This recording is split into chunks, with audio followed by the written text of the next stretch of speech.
Aujourd'hui, je suis ravi d'accueillir Ophélia, qui a présenté le TEF il y a maintenant 2 semaines approximativement, si je ne me trompe pas, et qui est entrée dans le programme de préparation au TEF pour le Québec il y a approximativement maintenant 6 semaines, un mois. Bah, écoute, Ophélia, bienvenue. Et pour commencer, est-ce que tu pourrais te présenter brièvement et nous parler un petit peu de ta situation actuelle, qui tu es, où tu résides, éventuellement ta profession, si tu veux le mentionner. Oui, bien sûr. Merci beaucoup. Première, merci beaucoup pour l'invitation. Oui, comme tu viens de dire, il y a approximativement un mois que j'ai commencé les cours. On a fini déjà parce que j'ai présenté l'examen. Maintenant, j'habite à Québec. Et ici, je suis cuisinière et je suis là depuis presque 3 ans.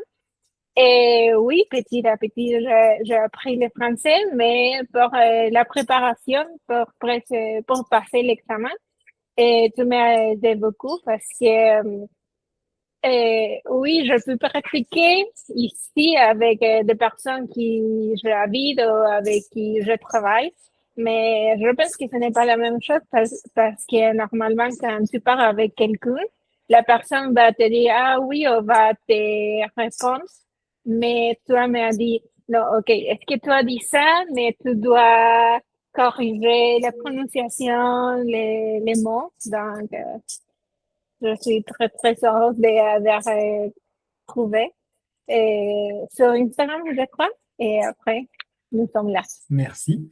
Et du coup, qu'est-ce qui t'a motivé justement à entrer dans cette préparation? Principalement parce que maintenant au Québec, il y a des process, les programmes de l'expérience québécois qui viennent de la réaperture des programmes. Donc, je suis qualifiée pour entrer dans les cadres, pour demander la résidence permanente, mais je dois faire l'examen, je dois passer l'examen et je ne me sens pas très bien préparée, mais après les cours, j'ai dit OK, on y va et tout a bien passé. Et alors justement, par rapport à l'examen, euh, avant de le présenter, quels étaient tes principaux défis ou tes principales difficultés? Principalement la production orale, parce que oui, je peux parler, mais il y a des fois que je suis pas très, je n'ai pas la confiance de parler. Mais avec toi, je pense que c'est seulement comme platiquer avec quelqu'un, comme une discussion. Et après ça, chaque cours qu'on a fait la préparation, je me sens bien. Et alors là, tu l'as déjà un petit peu mentionné avant. Quelle stratégie tu avais déjà essayé antérieurement ou quelles actions tu avais prises pour parvenir à progresser par toi-même, notamment sur l'expression orale et qu'est-ce qui n'a pas fonctionné? Je me rappelle que sur la plateforme, il y a comme des words, je sais pas comment comme je peux dire, archivos que je peux télécharger. Tu as dit dans les archivos, il y a beaucoup de questions que je peux préparer. Chaque semaine, je fais un et je pensais à différents escenarios que je peux prévoir, mais plus que prévoir, c'est qu'est-ce que je peux dire dans la vie réelle. Donc, qu'est-ce que je peux parler avec quelqu'un que c'est dans la vérité que il peut fonctionner comme une interaction. Ok, ah, et du coup, ce sont les stratégies qui ont fonctionné pour toi. ¿Tenías dudas o aprensiones antes de lanzarte? Si sí, ¿cuáles? Ok. Realmente sí. Durante la primera sesión, la verdad me pareció como todo súper lindo, pero no sé si es como de que estamos como criados genéticamente para decir, ay, es que no todo puede ser súper lindo, la verdad. Entonces, O sea, sí busqué como reseñas tuyas y dije, ok, me voy a aventar, no me voy a aventar. El precio, la verdad, no me pareció caro porque es como un precio que todo el mundo, bueno, no todo el mundo, pero está como en la escala. Y yo dije, o sea, ¿me voy a aventar o no me voy a aventar? Le compartí tu perfil a una de mis amigas y me dijo, oye, ¿sabes qué? A mí me parece súper bueno. Se lo compartí a mi mamá porque mi mamá es maestra de primaria y me dijo, pues me gusta cómo se explica el proceso y demás, pero aún así yo decía, es que no sé, o sea, realmente no sé porque pues no lo conozco, ¿no? Y sinceramente no sé cómo llegó como tu publicidad, porque yo estaba así como deslizando, deslizando y de repente así de, y yo dije, ah, ok. Y yo creo que después de eso la señal fue de, está en Puebla. Y yo, ok, soy poblana. Y la verdad, o sea, como que sí me aventé a decir, pues bueno, vamos a intentar, pero creo que como uno de mis principales fue de decir, es que no sé, no lo conozco, ¿no? Pero pues la verdad, agradezco muchísimo que me haya aparecido tu publicidad, sinceramente. Oh, exactamente. Ok, ça marche. Justement, par rapport au programme, tu as dit que tu m'as trouvé notamment par la publicité Instagram. Et, qu'est-ce qui t'a décidé à rejoindre mon accompagnement? Première chose que tu as dit que tu es certifié, un examinateur certifié, j'ai dit OK, parce que quand tu es de l'autre côté, il y a beaucoup de personnes qui te disent oh non, est-ce qu'à l'examen tu dois parler comme très formel et il y a des personnes que tu ne peux pas dire, c'est comme très très formel. Et je vais le dire en espagnol parce que j'ai parlé avec une personne qui m'a dit ça. Una amiga me dijo, no, es que en el examen tienes que hablar como si fueras del siglo XV. Y yo, ¿cómo? Y me dijo, sí, es que tiene que ser como súper formal y tienes que decir, no, pero es que a mí un ejemplo, ¿no? Ella me dijo de, si estás tratando de convencer a alguien en español, no dices de, es que, a ver, amable persona, a mí me gustaría que usted viniera a hacer la actividad conmigo. Y yo así de, yo ni siquiera hablo así en español. Mhm. Donc, on a commencé la discussion. Tu m'as dit non, c'est comme une personne normale, comme une discussion dans la vraie vie. Donc, après ça, j'ai dit OK, donc je vais faire les cours avec toi parce que je pense que si tu es un examinateur certificat, tu peux me guider par les bons chemins pour réussir. Du coup, depuis que tu es entré dans le programme jusqu'à ton examen, est-ce que tu as senti des améliorations au niveau de ton expression orale notamment? Oui, et avec mon chum, il m'a dit, OK, tu as pris, je pense que les premières deux ou trois cours, il a dit, OK, tu as amélioré beaucoup. Donc, qu'est-ce que tu as fait? J'ai dit, je pratique avec un professeur et c'est 1 heure et demie que c'est tout en français. Il n'y a pas d'espagnol et j'ai dit, oui, il parle espagnol, mais si elle essaye de dire plus de choses en français. Si je ne comprends pas, il me dit comme despacio. Plus lentement? Oh oui, plus lentement, merci. Et tout est correct. Et après, je pense que aussi tu m'as aidé beaucoup avec à développer ma confiance. Parce que la première fois qu'on a fait l'entretien pour les cours de courses et tout ça, j'ai dit, OK, je sais pas qu'est-ce que je dois dire, je suis très nerveuse et c'est seulement ça. Et après ça, je me sens très bien. Et maintenant, je suis plus confiante de moi, de parler. Oui, je sais qu'il y a des fautes. Et exactement, à l'examen, je sais que j'ai fait des erreurs. Je sais quelle erreur j'ai fait. Mais après, je me rappelle que tu m'as dit, oui, tu peux avoir des fautes, Mais ce n'est pas la seulement toi dis ah oui j'ai envie de tout est tombé. Donc j'ai apprécié beaucoup ça parce qu'à l'examen j'ai dit ok j'ai fait ça mais je vais développer toutes mes idées et tout j'ai réussi. Et du coup, de manière concrète, quels sont les résultats que tu as obtenus lors de ta présentation au TEFAC? J'ai fait trois compétences, compréhension écrite, compréhension orale et expression orale sur les trois compétences B2, niveau 7. D'accord. Alors, pour la question suivante, bah, là, tu l'as déjà un petit peu mentionné, mais du coup, je te pose quand même la question. Au niveau de cet accompagnement que tu as suivi, qu'est-ce que tu as le plus apprécié? Et que toute la session, c'est un fait comme la vraie réalité. Comme si tu m'as dit, OK, l'examen, je crois la première séance, ça fait comme, OK, tu m'as présenté l'examen et après ça, c'est comme la vraie vie, comme, je sais pas comme je peux le dire, mais como si fuera el día del examen.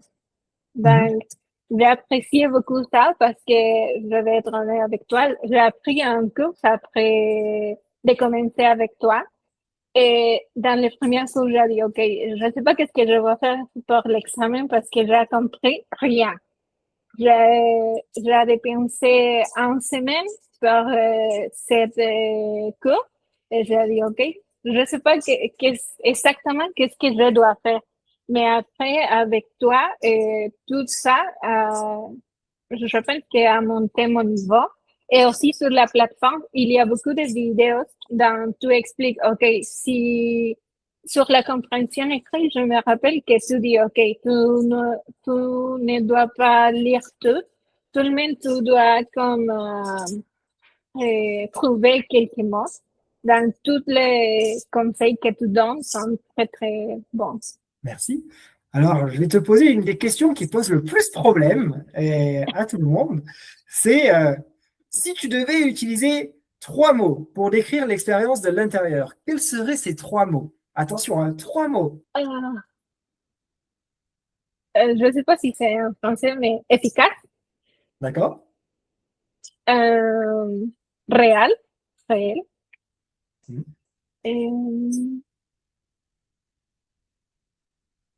euh, exacto, mais dans les contextes que c'est tout ce que j'ai vu et j'ai appris avec toi, je l'ai utilisé dans l'examen. Merci. Alors là aussi, tu l'as déjà mentionné précédemment, mais ça va bien dans la continuité des mots que tu viens de mentionner. Euh, Qu'est-ce qui a bien fonctionné pour toi pour avancer? Est-ce qu'il y a un ou des conseils spécifiques qui t'ont particulièrement aidé? Je pense que la pratique, beaucoup de pratique, toutes les notes que tu m'as données dans les documents personnels, que tu as fait les notes dans les jours, c'est au final de tout. J'ai lu ça et j'ai dit, OK, je dois améliorer ça, euh, je dois travailler sur ça. Et aussi l'exercice que j'ai mis sur mon téléphone sont des temps que je peux dire, ils fonctionnent très, très bien. Alors maintenant, pour ceux qui viennent d'intégrer l'accompagnement ou qui hésitent encore, qu'est-ce que tu leur dirais pour les aider à progresser ou à franchir le pas? Mais faire confiance et c'est comme suivre tous les conseils que tu donnes. Parce que, je sais pas, si tu peux me dire, ah, tu dois faire A, B, C, mais si je n'ai pas le temps parce que tu es très, très occupé, tu vas pas réussir. Enfin, je pense que c'est ça. D'accord. Et sur le plan plus personnel, quelles ont été tes plus grandes leçons ou prises de conscience que tu as eues grâce à l'accompagnement? Euh, Maintenant, je suis capable de noter mes fautes parce qu'avant, j'ai parlé. Je crois que j'ai dit bien les choses. Je crois que j'ai parlé, mais maintenant, je peux savoir si j'ai fait une erreur et après, je peux les corriger. Et au niveau de ton ressenti, comment tu te sens aujourd'hui comparé à la période où tu as commencé le coaching? Euh, Avec plus confiance. Je ne sais pas pourquoi avec toi, c'est comme facile de parler. Oui, je sais que j'habite dans un contexte que tout le monde parle français. Donc, je dois me communiquer en français, mais parfois c'est compliqué. Il y a des personnes qui sont natives. Je sais que tu es native aussi, mais il y a des personnes ici qui tu parles et ils disent comme, qu'est-ce que tu as dit? Avec toi, tu as jamais fait ça. Donc, ça me sent être en confiance et je peux développer. Ouais, ok, ça marche. Merci. Alors maintenant, si tu devais donner un conseil important à un autre candidat qui parle espagnol, qui souhaite progresser et franchir le cap en matière d'expression orale, lequel ce serait? Première, faire-toi confiance. Deuxième, c'est trouver les phrases que tu utilises le plus en espagnol et ne pas comme traduire littéralement, mais trouver quelques expressions que sont ressemblent à l'espagnol que tu utilises. D'accord. Alors maintenant, on va entrer un petit peu sur tes projections pour l'avenir. Euh, Est-ce que tu as maintenant que tu es libéré du TEF et quels sont tes prochains objectifs ou tes projets en lien notamment avec cet examen ou avec la langue française? Et maintenant, je vais commencer avec la demande de la résidence permanente.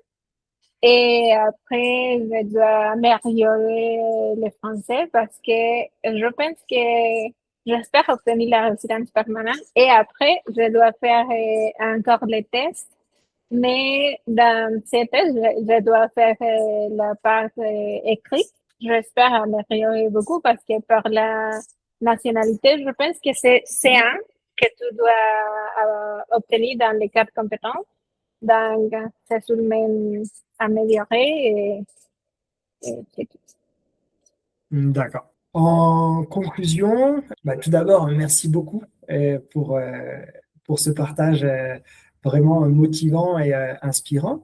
Et avant de conclure, est-ce qu'il y a un dernier mot ou un message que tu aimerais transmettre?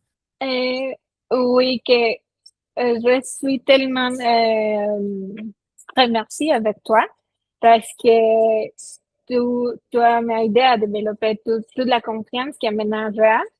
Et aussi que je pense que ton méthode d'enseignement, je ne sais pas comment ça se dit en D'enseignement? français. Ah oui, les méthodes d'enseignement que tu utilises, c'est très spécialisé et c'est exactement pour réussir l'examen. Et non seulement pour réussir l'examen, sinon pour bien parler et te communiquer avec l'autre personne. Merci beaucoup, Ophélia. Je te souhaite une très bonne continuation et à bientôt. Merci beaucoup. À bientôt.